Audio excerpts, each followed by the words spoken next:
welcome, welcome. We are here with our weekly session to focus on strategies to improve our daily function, mental, physical, emotional well-being, and those small little daily habits and routines that take just a couple minutes here and there so we can function at our best, have improved energy, hormone balance, support things like our endocrine system, thyroid, blood sugar balance, all of the things. So, of course, if you're catching this later, reach out if you have any questions, if you need the PDF guide, or if you need a consultation to really customize an action plan based on your goals and your busy life. Okay, so I want to talk a little bit about stress and sleep because they're connected for sure. So, here's some signs I want to talk about a little bit. If you wake up in the morning and you feel really groggy, foggy, groggy, you're dragging yourself to grab like a cup of coffee or an energy drink or whatever it is, something like that, and you don't feel like you can really fully function, maybe you're a little cranky or whatever it is until you have some sort of caffeine or whatever it is that you use. That is a sign that you did not get enough rest or quality rest. So definitely taking note of that or when that's happening is important. The good news is there's a lot of things that you can start to do that really don't take much time or effort. It just depends on, what your routine is, but there are ways of building it in and it only takes a couple minutes in your evening. So we're going to look at a few factors here that are affecting the sleep. If you have inflammation in your digestive system, that gut health, a lot of people talk about the gut brain health, it's connected, right? It is. And so if you have a lot of inflammation in your gut, let's say you went out to eat or you had cake, in the evening after dinner or something that caused some sort of inflammation to happen, the likelihood is you probably won't sleep as well. Why? Because our melatonin and serotonin both are very, very connected to our gut. So that's something to keep in mind. I always find I do not sleep as well if I had a sweet, like dessert after dinner or sometime in that evening time. I don't sleep as good. And I also will often wake up very stuffy and sinus is kind of crazy, more allergies and stuff, again, because of that inflammation. So keeping that in mind, not that you can never ever do that, but just knowing that that next day, you might want to really make sure you don't do that and do some of the more like herbal teas and things, do your extra gut health and take care. So that's not a factor. Okay, things like environment. Sometimes, if there's a lot on our mind and if our environment is cluttered, if there's a lot of dust that's maybe affecting our breathing while we're sleeping, or um, the air is too dry, or the temperature is a little bit too hot or too cold, those kinds of things can have an impact as well on the quality of sleep and being able to fall asleep, stay asleep, all those kinds of things. So taking that into consideration, something to think about. And of course, with the mental, emotional part of it, what's on your mind, so what you really think about before you go to bed can make a difference. And getting off of the screens, okay, before bed. Really, ideally, 2 hours before bed, we want to avoid. And I know that's tough because a lot of times, there's the TV in the evening.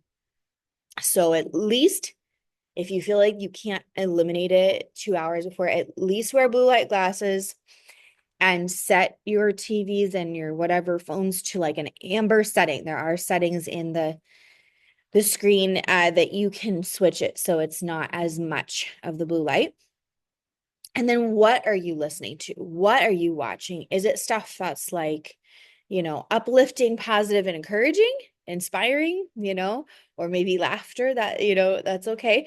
Or is it something that's kind of more like sad, depressing, like a lot of people like to listen to these like murder mystery podcasts. And not that that's terrible, but right before bed, probably not very helpful. Whatever is coming in to our mind is going to affect our sleep in the evening. And it might not be obvious, and it might not, it doesn't mean you're going to have bad dreams, but it might mean that you just have this kind of restless sleep or not as deep. It just can impact the neurochemicals in our brain. And there's lots of studies on that. So if you need information, reach out later. But exercise and fatigue. So what that's referring to is if we didn't have enough activity during the day and we didn't do things that really kept our serotonin up nicely during the day, like the sunlight, movement, exercise, activities, whatever that looks like for you, whether it's just taking a walk or whatever that is. If we didn't do enough of that, we might not actually be able to make enough melatonin, because our own brain converts that serotonin to melatonin for bedtime when we can get off the screens. That can take 3 to 4 hours from the time that we close our eyes, depending on how much screens we were looking at right before bed and how much our nervous system was able to relax before we went to bed. So if we went to bed, it was just like a crazy day and we just fell into bed. If it was super busy, you might be tired enough to fall asleep and it might not be an issue, but I can't guarantee how deep the sleep was because, again, your brain might take 4 hours to really get enough of that melatonin for deep, deep REM sleep and the delta that we need for deep restorative rest. So just keeping these factors in mind. If this feels overwhelming, just reach out later and I'll help you narrow down to like what specifically you have going on and put some action steps in place, but we'll get to some strategies here in a minute. Just wanted you guys to know the factors to think about. Lifestyle, I feel like that really basically ties into the exercise and stuff, but things like, did you get enough sunlight? Did we get enough of that serotonin during the day? Movement, sunlight, getting outside a little bit in some capacity, those kinds of things. Was there a lot of stress? Because that's going to be in the back of the mind, right? So before going to bed, trying to make sure that we are getting that kind of out of our mind. So whether you journal or however you want to do that, I think that's a very beneficial activity. Take 5 minutes, just set a 5-minute timer. It doesn't have to be that long. You can text it, email, write it. I feel like writing it is the most therapeutic because you're using another part of your brain. You're engaging more parts of the brain to release that, and then it's there. And if it ends up being kind of a list of things that you need to take care of, great, you'll have that ready for the next day. And it's just getting it out of the mental emotional space into another space that you can address that later, rather than it floating around in the back of your mind and continuing to contribute to not very good deep sleep. So definitely stress is a thing. Diet and nutrition, like I said, the gut is a really big thing when it comes to sleep, and making sure that like you're not having caffeine later in the day. Some people, that can be a big factor. Everyone is a little bit different. Like I'm a weird one. I can drink a cup of coffee and like go to sleep. I can't tell you how deep the sleep is though. Honestly, it probably isn't the most amazing sleep, but I could. That doesn't mean it's beneficial, right? So making sure, again, in the evenings, you really want to focus your nutrition after dinner on things that are going to be antioxidant rich, your deep colored berries and fruits and things like that. Just maybe a little protein, nuts and seeds, or like a non-dairy yogurt, like a goat's milk yogurt or coconut yogurt or something like that. It can be, you can really play around with flavors if you have a, whatever vanilla or plain yogurt base of some sort, goat's milk, coconut, whatever your preference is, and you add some protein powder, like a chocolate protein powder, you can really play around with that and have a little bit of nut butter and a protein powder and maybe a few raspberries or something like that, and really get some different fun like dessert, copycat things without having all the sugar, but having tons of great flavor, and it's very enjoyable and fun. So definitely reach out if you need ideas for those kinds of things. Other things are smoothies are great because they usually taste, so they satisfy the sweets craving, but again, they're going to have fruit, maybe nut butter or protein powder or some, again, you can play around with those flavors on different things. Of course, we know smoking has an impact. Nicotine is definitely going to impact sleep. So that's a factor for sure. Some medications do impact sleep. And some medications, I probably will send you guys a list. I was just talking to some clients this week on certain medications really, really impact how our brain processes serotonin, how our brain is able to take certain nutrients and be able to use them for focus and all the things. And then some medications actually really contribute to weight gain as well. So it's important to know some of that. I'm not going to tell you like stop taking everything. That's not a good idea. Usually, you want to consult with your doctor and slowly taper off of things, but keeping in mind that those can be factors in the effectiveness of some of your lifestyle changes. So just keeping those in mind and knowing you may need to consult with your doctor on maybe slowly decreasing some things so that you can see more benefits in a lot of the other lifestyle changes that you're starting to make. Motivation. That kind of just ties into the mental emotional piece from that's what I would say. Yeah, I'm right there with you. I can still sleep after coffee, but it probably isn't high quality sleep though. Definitely. Okay, so these are some things that you might see if you're not getting great quality sleep, if your concentration's off, forgetfulness, it can get, I mean, not getting enough sleep for too long literally damages the brain just as much as dementia. So that's really crazy. Hopefully you guys aren't quite there yet. I don't think any of you guys are quite on that to that extent, but it is important because our quality of sleep is directly correlated to our body's ability to the next day have not just energy, but focus. And for women, all of our hormones, that 8 to 9 hours is going to help replenish our estrogen, progesterone, adrenal glands, our body. That means our body's ability to handle stress and our body's ability to produce a little bit of cortisol and adrenaline in the mornings and earlier part of the day when we need energy to push through the busyness and all the things, right? Our thyroid health as well, even our reproductive cycle and the rhythms there. That all is balanced and supported by good quality sleep, 8 to 10 hours a night. Now, let's be realistic, right? There are times in our life when we might not always get that.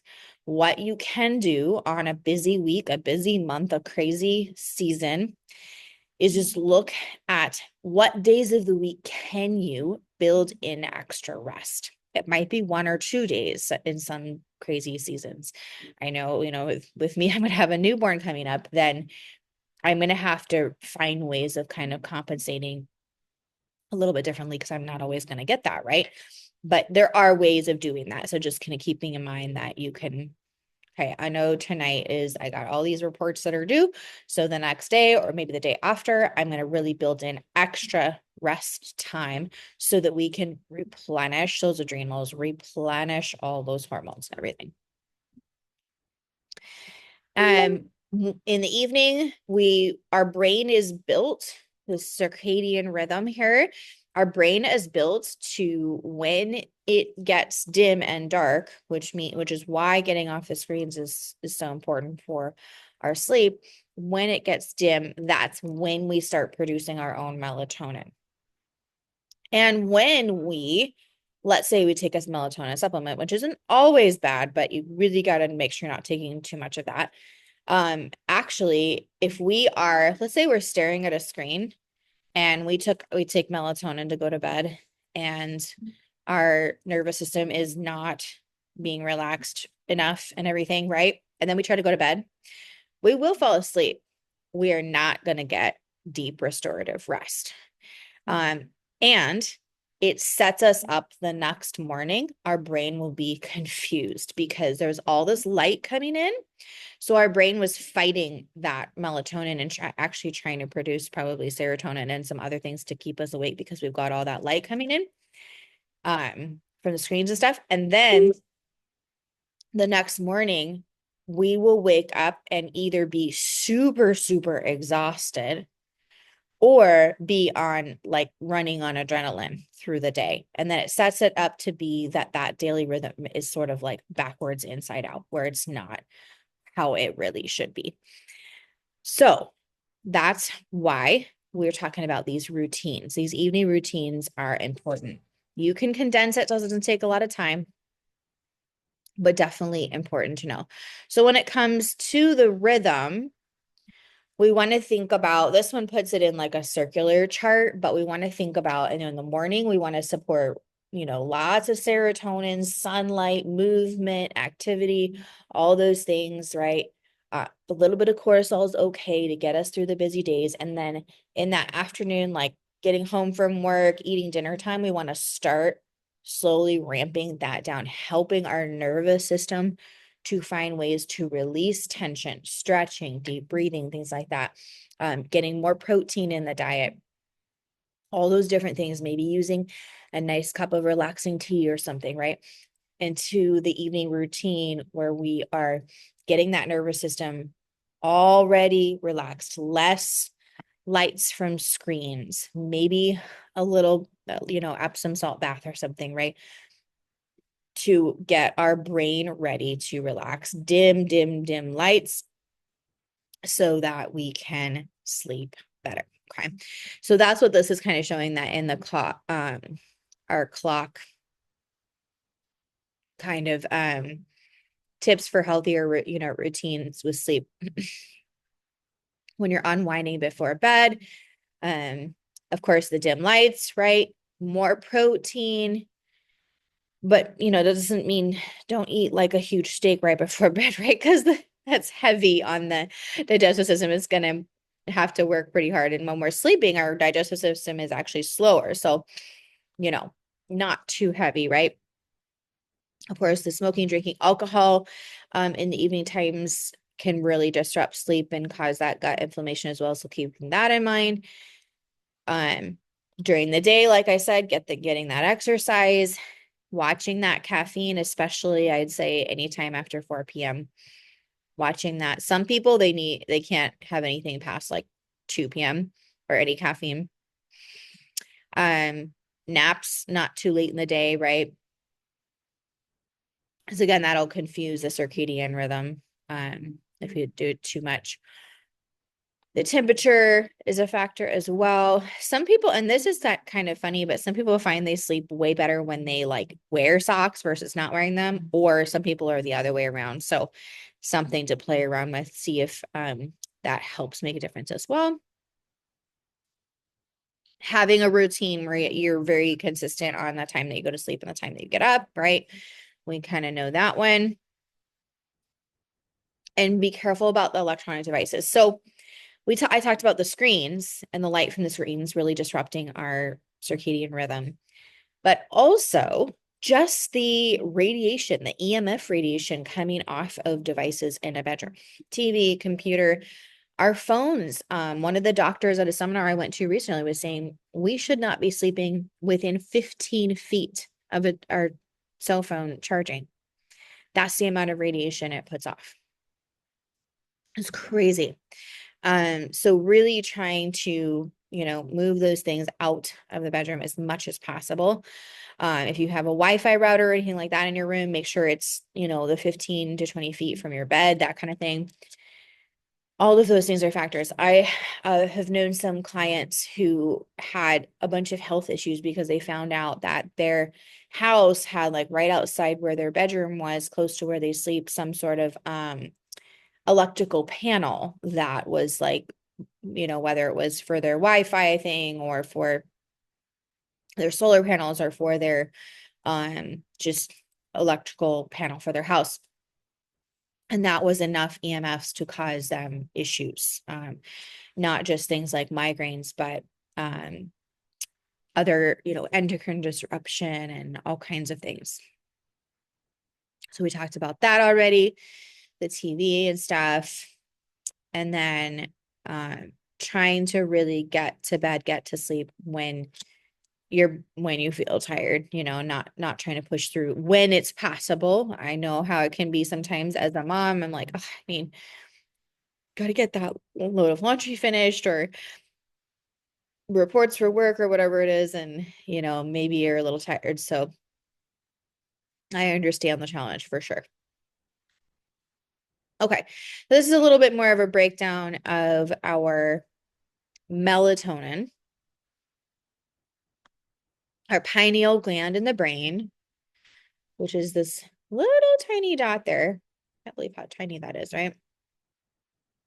How much these little things do is really, really incredible. And that directly interacts with our nervous system, and the light that's coming through our eyes tells these a lot what to do. The light is a huge influence on what that pineal gland is going to do, what these little ganglions in the brain are going to be doing.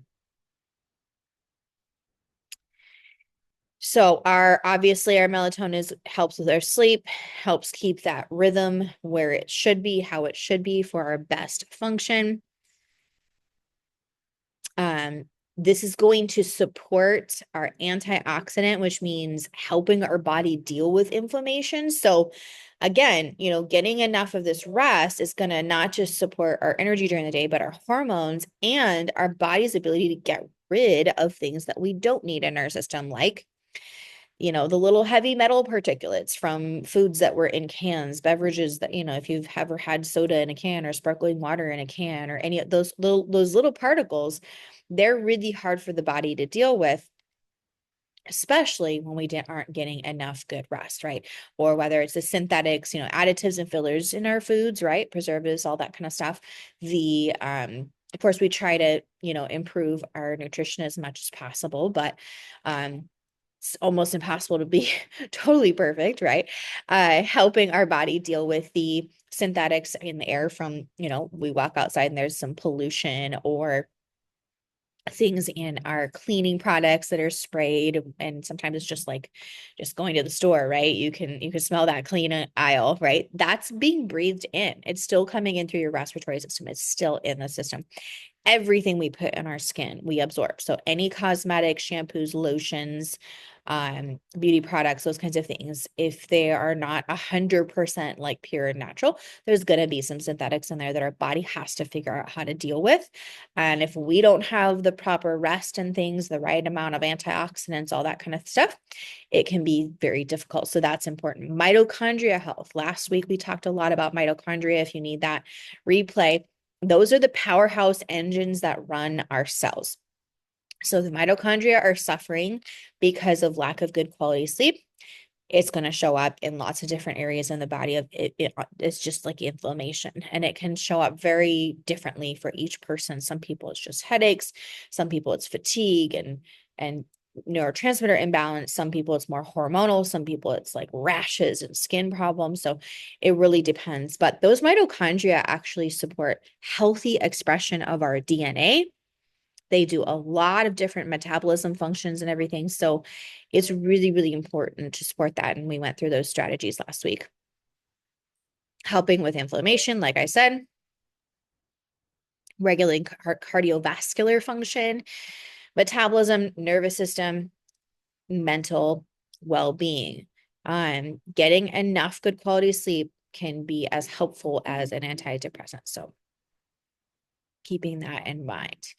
All right, so those are a few strategies, and then I have a couple more. 1 second, let me pull that up. Let's see here. A couple more things. And then any questions, of course, put them in the chat, and we'll go from there. And the reason I want to do this other one too is because it's also some stress relief strategies, because that's also a factor.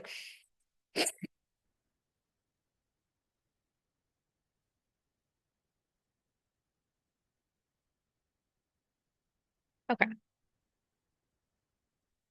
All right, so obviously your daily routine is going to be important. So what I'm going to have you guys do, because I don't want you to just sit there and be like, oh my goodness, so much information, right? We want to be practical and have strategies that you can start to use. If you're not already, I know some of you guys have started on some of these already. Grab a piece of paper or email yourself, text yourself, put morning, noon, and night. And I want you to think about where in that morning routine, afternoon routine, and evening routine do you have a couple of minutes, 1 to 2 minutes, that you can add in something that's going to help with this routine to improve stress relief, regulate the nervous system, and improve your rest at night to set you up for more function during the day, more energy, serotonin, hormone balance, and everything. Okay. So your daily routines, one thing that you can possibly think about adding into the routine, we just talked about some other things as well, is stretching. Where in your routine can you add in a little stretching? It can be as simple as just taking a deep breath. You're sitting at a desk or whatever you do during the day, release, and just stretching your arms a little bit. It can be as simple as that. It can be after a shower, if you do showers in the evenings or the mornings, either way, just doing a couple stretches right after your shower. Your muscles are warm and relaxed. You're going to actually get a lot more benefits. What is that doing? It's not just about the physical element of it. Stretching is clinically shown to release stress from our body, help our brain regulate neurotransmitters, and release the tension of whatever we've been hanging on to, whether that's just regular life busyness or some sort of stress from work, family, anything, whatever it is. Okay. So finding those times where you can do stretching. Ideally 3 times a day where you're doing one little, it could be 30 seconds or a minute in the morning, one in the afternoon, and one before bed, or maybe 2 before bed, depending. For sleep, stretches where you can get your head down. So like the bending forward, you can lean over your bed or anything, or just reach down towards the floor, stretch that back and help get your head below your heart is going to lower blood pressure, help with stress, and get your nervous system regulated so you don't have as much cortisol and everything. Journaling, decompressing. Especially if you find your brain is kind of like has weird dreams about what you've been stressed about, dreams about work, or you've noticed your brain is just like zzz, when you're trying to go to sleep. This one may be helpful. Some sort of journaling, decompressing in some way. Some people will talk to a family member or a, trusted mentor, have a phone call or, talk to the spouse or whatever and decompress and get out whatever's on your mind. Sometimes it's more like journaling. Sometimes it's just writing a list. Like, there's a lot to accomplish tomorrow or that week. Just getting it out of your brain and onto some sort of list can really make a big difference. What kind of proteins and aminos do we need in the evenings to promote good sleep? Glutamine, glycine, tryptophan, and GABA. What are those in? These foods, these herbs and teas support that. So we'll get to that in a second. Magnesium. I don't think I spelled that right. Magnesium, glycinate, and threonate are some of the top 2 that are really good for sleep, rest, and nervous system health. That's why I love that little zinc one supplement that I had mentioned before, because that includes a bunch of those aminos as well as magnesium, the GABA, and some collagen for your joints and everything, as well as a little bit of CBD for the stress relief. So it's a nice, combination that really supports good rest. Okay. And like I said in the beginning, I only had like a half packet the other night. I was like, wow, I woke up feeling so rested. It's bizarre, the difference that I felt. I was like, whoa. Okay. So consistent schedule, exercise. So we talked about the environment, the room. You can use things like a diffuser with something calm and relaxing, like a little bit of lavender or stress away or whatever you have, things like that can really help. Or just putting on something like that that is natural, that helps your body relax a little bit before bed. Put it next to your toothbrush. Evening routine things, it helps to have a reminder near where you brush your teeth or something else that you always do before you go to bed. You can put a note on your mirror or put the item near the toothbrush or whatever it is. Limiting the caffeine intake, but you can switch it out for herbal tea of some kind so that you can promote better nervous system regulation, hormone balance, and sleep. So keep your eye out for these types of teas and don't be afraid to take different tea bags and put them together. A lot of times I'll put 2 or 3 different ones together because I want certain, benefits. Like I love ginger tea to help with just general inflammation and the gut health and stuff. But so if it's before bed, I want to put that with something that's going to help support calming the nervous system and promote good sleep. So I might put it with a chamomile or a passion flower or skullcap is another good one for sleep, or valerian or something like that to improve, the relaxation, the stress relief, and helping with sleep. This one I haven't seen around much, but if you find it great, don't worry of like, you don't have to go find all of these, just pick a couple of them. Lemon balm is fairly common to find. I've seen, chamomile is easy to find. Look for that little green thing that says USDA organic. So you at least know there's not a bunch of pesticides, herbicides, glyphosate that was sprayed on those things before they became the tea. That's going to be important. We don't need that inflammation. We don't need that nervous system. Those are basically all those pesticides are neurotoxins. So we don't need that issue. Some of these other ones might be not as common, but if you find them, great. Passion flower, I've seen that one available. Lavender tea is fairly available.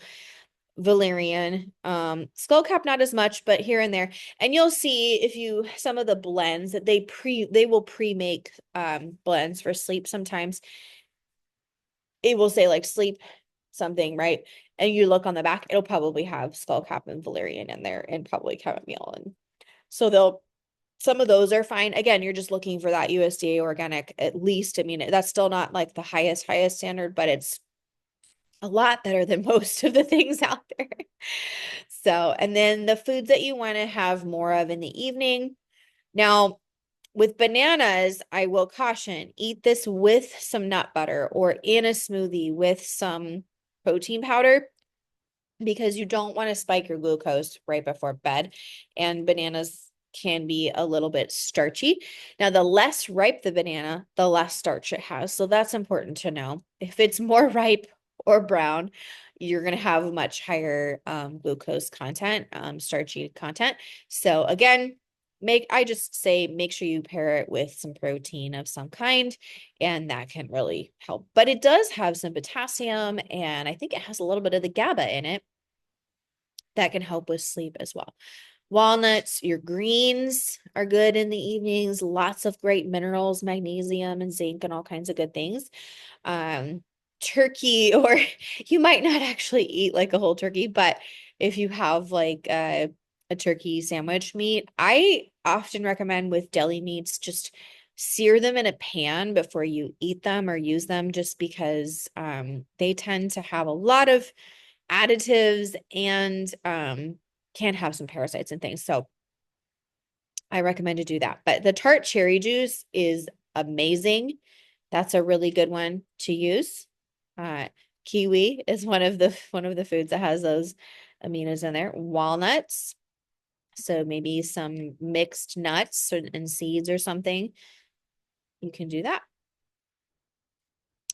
These are some of the things that can show up if you do take a melatonin supplement. So just to keep in mind, again, you don't want to have too much melatonin because it can impact the next day and doesn't always, like I said, you'll probably fall asleep, but it may impact other things. So just keeping that in mind that's something that you do use. And like I said, bananas, here's a nice, I like this little nutritional breakdown. Yes, you do have some vitamin D, a little bit of B vitamins, and during the day, banana can help with our serotonin. Again, I always just say banana with protein, whatever that looks like for you, nuts, nut butter, protein shake, something like that. Those little smoothie bowls, those are fun because you can have the protein mixed in and then you have the banana on top and whatever else toppings. Vitamin D. So this can promote our natural production of vitamin D. It does have some tryptophan though, so don't overdo it, right? And it can help us produce the serotonin, which gets converted to melatonin at night. I say go for the little bit less ripe bananas and have them with protein. So these are benefits that you will see when you start to make some of those routine shifts and you're getting better sleep. Of course, our hormone balance, like we talked about, gut health, blood sugar balance, overall endocrine health. And then these are the things to avoid before bed. Here, or sorry, these ones are to avoid here, and then these ones can help. Now, milk, I always caution with dairy if you're not able to get like farm fresh unprocessed dairy products. I don't highly recommend a lot of dairy because these days our dairy is very, very processed. There's a lot of additives. The enzymes have basically been removed, so our body doesn't have a lot of ability to process it. Look for a goat's milk alternative, coconut milk alternative. If you need more of the protein, probably the goat's milk one is a better option. Some places you can get like sheep's milk. So you can, play around with it, look for a different option that's still going to give you the protein and stuff that you need, but that's the less processed, the better. And it depends on the person. Some people like literally know they have an issue with lactose. So obviously you're going to look for other options. The kiwi and the cherry. So if you can get like a organic kiwi juice or organic cherry juice, put that together. That's a good option. Avoiding these. And then there's our GABA. It's an amino that really helps with neurotransmitters in the brain, helps the nervous system relax, promotes deeper rest. This is where you're going to find this.